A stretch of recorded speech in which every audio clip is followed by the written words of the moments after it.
Amigos, bienvenidos nuevamente a este ciclo de cápsulas que hemos venido grabando con miembros distinguidos de nuestra profesión, y hoy estamos extremadamente contentos de contar con la presencia de la contadora pública certificada Rosa María Cruz Lesbros, Rosy para los amigos.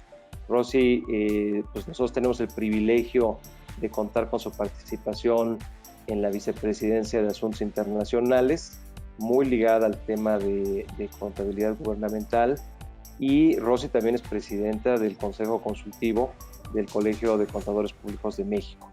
Así que muy bienvenida Rosy. ¿Y por qué no empezamos esta entrevista platicándonos un poquito, Rosy, de tu trayectoria profesional? ¿Quién es Rosa María Cruz? Platícanos un poco para la gente que va a ver este video, por favor. Gracias, Armando. Un gusto estar aquí en estas cápsulas en donde damos a conocer lo que hacemos desde la Vicepresidencia Internacional, que amablemente Silvia Mielgen nos hizo la invitación, porque el tema gubernamental pues también es muy importante a nivel internacional, sobre el cómo adoptamos mejores prácticas, cómo desde México nos vamos acercando a una mejor información financiera, contable, que tiene que ver también con la transparencia y con la pulcritud con que toda la ciudadanía se entere cómo se está utilizando los recursos públicos. Les platico un poquito de mi trayectoria, no mucho porque se van a dar cuenta de todos los años que ya tengo, porque me ha tocado estar en un despacho muy importante, Arthur Andersen, ahora Deloitte. Después estuve trabajando en proyectos sociales y en un despacho pequeño en donde veíamos empresas gubernamentales y empresas también transnacionales, y después ahí fue donde ya me entró lo que es la entrega en el tema de cómo se prepara la información contable gubernamental. Tuve el privilegio de ser la Contralora de la Comisión de Derechos Humanos del Distrito Federal, y bueno, les platico que como es un órgano autónomo, era mi laboratorio, ¿no? No tenía yo que pedirle permiso a nadie más que al presidente de la comisión para poder explorar de nuevas formas de cómo informar. Cuando llegamos y se impuso la Contraloría, la información financiera era, como sabemos, antes del 2008, pues una suma de cuestiones presupuestales más que financieras. No cuadraba nada, no se informaba nada, y bueno, ahí una cosa que les platico como anécdota muy rápida fue que la ley de la Comisión de Derechos Humanos, en su artículo primero, dice que se defenderán los derechos humanos bajo los estándares más altos internacionales, y ese fue mi argumento. Llegué con el presidente y le dije, hay estándares internacionales para la información gubernamental, y aquí no lo estamos haciendo, y entonces no estamos cumpliendo con la ley de la Comisión de Derechos Humanos.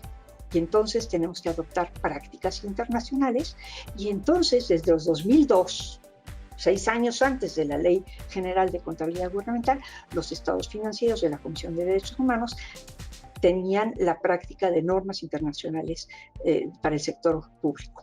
Entonces hacíamos reexpresión de estados financieros, todavía no se desactivaba el DB10, y hacíamos toda la parte de exposure de acuerdo a normas internacionales, que en aquel entonces eran poquitas, ahora han crecido.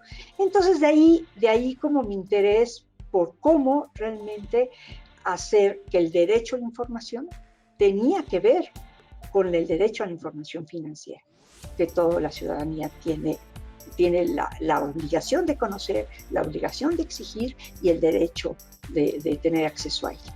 Entonces, así fue como empecé a incursionar, y en aquel entonces empezamos a hacer desde el Colegio de Contadores un proyecto de ley que pasó a la Cámara. Había en aquel entonces 20 y tantos proyectos, no pasaron, se congelaron, hasta que llegó la aprobación de la Ley General de Contabilidad Gubernamental, donde nos tocó también, pues ahora sí, echarle pluma, tratando de que se alineara con la norma internacional. Hay que recordar que el IFAC, que es el instituto que representa a la gran mayoría de los países a nivel internacional, tiene un board que se dedica específicamente a dictar la norma aplicable para el sector público. Y este board ha emitido ya 42 normas que son ya muy específicas, empezaron a ser globales y cada vez han ido, al igual que lo que son las normas de información financiera para el sector privado que se emiten a nivel internacional, también se ha hecho esto. Y recordemos que hay un proceso de adopción, tanto para el sector privado como para el sector público. Puede ser una adopción directa, es decir, yo de aquí soy, estas normas son las que adopto y aplico, que son las normas emitidas por el IPSAS-B, el International Public Sector Accounting Standards Board, o puede ser indirecta, en donde se emiten normas locales alineándose a estas normas, que es como se intentó hacer la Ley General de Contabilidad Gubernamental, y hay otra forma que se le llama la exigua, que se emiten las normas tomando aspectos específicos en ciertos puntos concretos de la norma internacional. Entonces, en México se trató de hacer una adopción indirecta, pero con una norma local emitida como principal instrumento jurídico la Ley General de Contabilidad Gubernamental, que también aquí un logro importante en esa emisión es que fue una de las primeras leyes generales. ¿Qué quiere decir? Que no es una ley federal, sino que al ser general aplica a los diferentes órdenes de gobierno, federal, estatal e incluso municipal. O sea, en todo territorio mexicano se aplica el mismo criterio para la expresión de cómo se le da el tratamiento a las partidas que se incorporan en la información financiera del sector público. A la fecha hay tres libros, ya 3 volúmenes de estas normas, que son 42 normas, y que nos habla en general de aspectos importantes que tienen que ver con el tratamiento de los activos y pasivos financieros, las partidas monetarias, qué tratamiento darse a cuentas por cobrar, a cuentas por pagar, el concepto inclusive del deterioro de estas, el concepto de distinción entre provisiones, pasivos reales y pasivos contingentes, y toda esta parte del tratamiento de las partidas monetarias. Y la otra parte, que también ya tiene muchas cosas que tienen que ver también con las normas que rigen a las empresas privadas, es el tratamiento de los activos no monetarios. Es decir, estos activos no monetarios, cómo va a ser reconocido su valor inicial, su valor posterior, a través de la depreciación de activos tangibles o activos intangibles. También la parte del deterioro, que es diferente a la depreciación, y un concepto nuevo que me gusta mucho, que es la descomponentización, que me parece como muy lindo para hacer un trabalenguas de quién será un buen descomponentizador, quién descomponentizara bien los activos no monetarios para poder reconocer en cada uno de sus componentes la diferente vida útil, el diferente deterioro que van teniendo, y con esto lograr llegar a lo que es el fair value, el valor razonable que deben presentar los estados financieros para los lectores. ¿Quiénes son los usuarios de esta información? Pues en caso del sector gubernamental, el primer usuario es quien administra, quien está a cargo del ejercicio de la gestión que tiene su institución encomendada, y luego sería la Cámara de Diputados, que ha aprobado el presupuesto, los órganos fiscalizadores que van a revisar de acuerdo a ciertas normas, y la ciudadanía, por supuesto, en general, que ahora obviamente a través también de los avances en las leyes de transparencia, esta información es pública, que tiene que estar permanentemente al acceso de cualquier persona interesada. Tenemos también una parte importante, un bloque de normas internacionales sobre el reconocimiento de ingresos y gastos.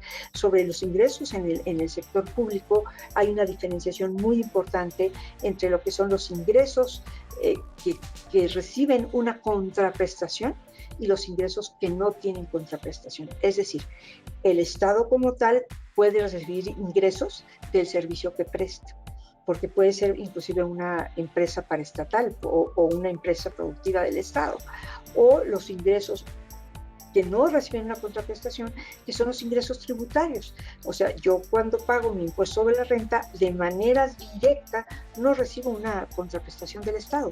Claro que esos ingresos tributarios entrarán a la bolsa común de toda la sociedad para que se cubran las obligaciones del Estado, que es del gobierno, administración y los servicios sociales a cargo del Estado. Entonces, ¿cómo darle tratamiento a esos ingresos? También es importante los gastos, cómo deben de ser tratados, y como un último bloque que para efectos del estudio así lo hemos tratado, es la emisión de la información financiera. Cómo debe emitirse la información financiera, y en el caso precisamente de la información gubernamental hay normas específicas sobre cómo se emite la parte presupuestal, que al ser una norma prevista en el presupuesto de egresos de la Federación y los presupuestos de egresos de las entidades federativas y municipios, tendrá que tener un estado exclusivo para hablar de cómo se ejerció ese presupuesto, cosa que en el sector privado no ocurre. También se habla ya en los estados financieros de cómo llegar a nivel internacional, cómo hacer estados financieros separados, consolidados o combinados. Actualmente en México no tenemos esta prestación, esta norma de manera muy específica. La consolidación que se hace hoy es una suma aritmética, nada más, ¿no? No hay eliminación de partidas, ni información por segmentos, ni cosas así. Entonces, bueno, como ustedes ven, la norma internacional ha avanzado muchísimo. Estamos hablando inclusive de deterioro de pasivos, o de deterioro de cuentas por cobrar, en donde si yo hago una cuenta por cobrar para un programa, digamos, de sembradores, o de cualquier programa de apoyo gubernamental en donde los créditos son blandos, tendré que reconocer el deterioro y el gasto que se sufre por el otorgamiento de estos intereses menores a los de mercado. Entonces hay cosas que todavía nuestra norma local, nuestra norma mexicana, que está a cargo del CONAC, no tiene contemplado.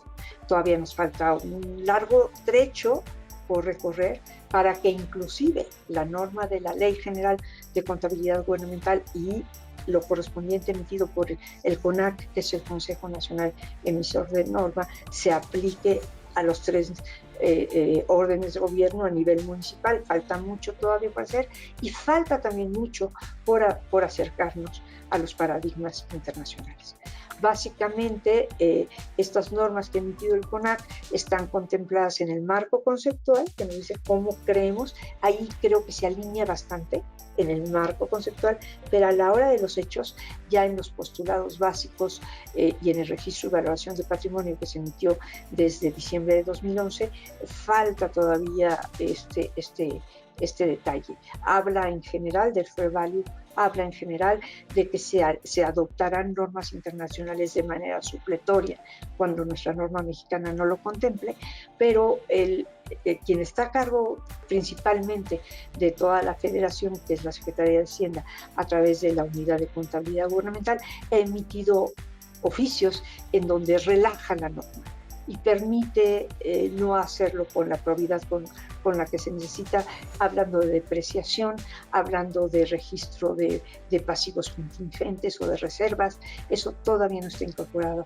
en el día a día de la contabilidad gubernamental. Por lo tanto, podemos decir que nuestra información financiera todavía es muy corta y todavía falta mucho para que conozcamos en realidad qué es lo que pasa con nuestros activos y nuestros pasivos que están a cargo de los entes gubernamentales. Tenemos entonces los 11 postulados básicos de contabilidad gubernamental que se emitieron desde 2009, casi entrando en vigor la ley, y las reglas de registro y valoración del patrimonio, que hablan del patrimonio, obviamente entendiendo por activos y pasivos, no nada más lo que es el activo, sino los pasivos también están incluidos ahí. Nos habla de definiciones, nos habla de valores de entrada y salida, nos habla de cuáles son los bienes que no tendrán que ser registrados porque son bienes inalienables, imprescriptibles, como los sitios arqueológicos, como las plataformas continentales, los zócalos submarinos, recursos naturales. Está claro cuáles no tendrán que ser evaluados, pero sí controlados. Entonces, ante todo este panorama, decimos, tenemos grandes paradigmas todavía para que se converjan las normas del CONAC contra las normas internacionales de contabilidad para el sector público sobre los resultados del patrimonio, sobre el tratamiento de activos financieros, sobre los métodos de reconocimiento de depreciaciones, amortizaciones, deterioros, la devengación de los ingresos que actualmente ya no se hace en la contabilidad gubernamental, y el enfoque de los estados financieros consolidados y cómo tener claro lo que representa un ente económico para efectos gubernamentales. No sé, Armando, si me extendí, si estamos en tiempo. La verdad es un tema muy amplio que en una cápsula lo único que me interesa es dejar esta inquietud de lo que desde la profesión contable podemos hacer por México. Desde este nuevo nicho de oportunidad que tienen los y las jóvenes de dedicarse a la parte gubernamental, en donde hay mucho que explorar y mucho cerebro que poner en él, y incidir en quienes dictan la norma, en donde inclusive el Instituto Mexicano de Contadores Públicos tiene una silla en el Consejo Consultor, que no es que les determina, nada más le consultan y se van, ¿no? Como dicen, pero sí tenemos una silla en cada uno de los consejos locales de las 32 entidades federativas a través de los colegios de las regiones. Tenemos mucho que hacer como profesión, tenemos mucho que hacer como ciudadanía, y yo insisto que sin contabilidad no hay transparencia. Si no hay... Sí, Rosy, no, extraordinario. La verdad es que nos has dado una pincelada muy completa de lo que es este tópico. Yo creo que incluso pues para jóvenes que actualmente están estudiando la carrera o que están considerando entrar a estudiar contaduría, pues a veces no le ponemos suficiente atención al tema de la contabilidad gubernamental, y como bien dices, ahorita que es tan importante en México el tema de la lucha contra la corrupción, pues creo que la lucha contra la corrupción empieza por la transparencia en la información financiera, y no puedes tener transparencia en la información financiera si no tienes los sistemas, las normas, los procesos, la gente. Entonces ahí nos falta mucho por hacer. Muchísimas gracias. También te agradezco mucho el que nos des esta perspectiva de pues lo que ha sido tu carrera y cómo la has ido enfocando a esta parte, que además combina de forma muy interesante porque es la parte gubernamental, pero también relacionada con la parte de la normatividad internacional, porque no es un problema privativo de México. Yo creo que en el siglo XXI vamos a ver mucho en este tema de transparencia y lucha contra la corrupción y demás. No sé si quieras un breve mensaje de cierre, Rosy, ya para cerrar el video. Pues bueno, agradecer al Instituto Mexicano de Contadores Públicos el que incluya este tema tan interesante, tan importante en la Vicepresidencia Internacional, porque sí es desde la perspectiva, como les decía, de derechos humanos, tenemos que aplicar la mejor norma con los más altos estándares internacionales. Entonces, tenemos que forzosamente también en este campo acercarnos a lo que se está haciendo internacionalmente, porque se va probando lo que va sirviendo, lo que no va sirviendo, y pues más nos vale no hacer nuestros pininos en cabeza propia, sino también tener las experiencias internacionales. Yo creo que es un logro importante de nuestra vicepresidenta el haber incluido este tema dentro de su cartera de proyectos, y obviamente la continuidad que se dé a esto será muy importante. Invitar a todos los jóvenes contadores, contadoras, y a los estudiantes que se introduzcan en este nuevo campo de oportunidad del ejercicio profesional. Muchas gracias, Armando, por todas estas cápsulas. Creo que dan cuenta de lo que estamos haciendo, muy bien dirigidos por todos ustedes. No, Rosy, muchísimas gracias a ti. Y amigos, gracias por acompañarnos, y seguramente nos veremos en una siguiente cápsula. Buenas tardes. Buenas tardes.